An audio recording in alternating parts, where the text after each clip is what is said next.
บอกว่าเจ้านั้นเจอไปพออยู่ไปก็ทรมาน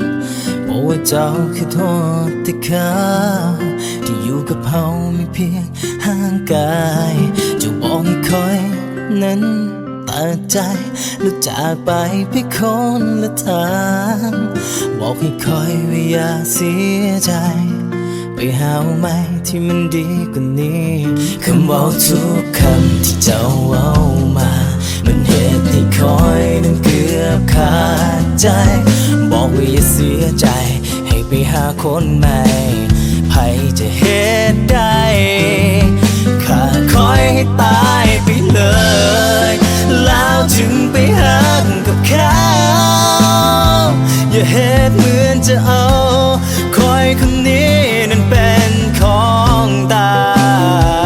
ยถ้าหากคอยยังมีชีวิตก็อย่าคิดว่าจะได้ไปเพราะว่าเจ้าเปรียบเหมือนหัวใจจะให้เลิกให้ลืมเจ้าไปตายคือทางเดียว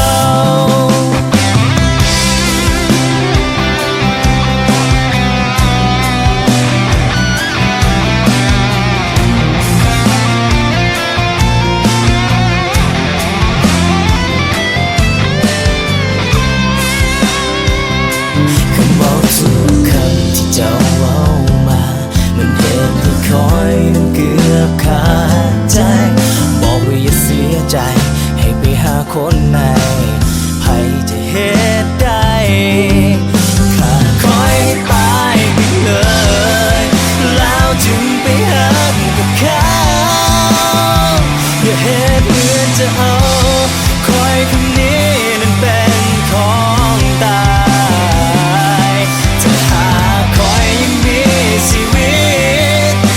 อย่าคิดว่าจะได้ไปเพราะว่าเจ้าเปรียบเหมือนหัวใจจะให้เลิกให้ลืมเจ้าไปตายคือทางเดียวเหลื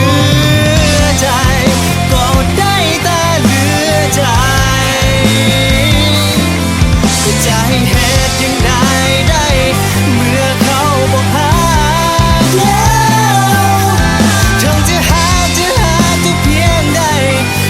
ถึกเลือกก็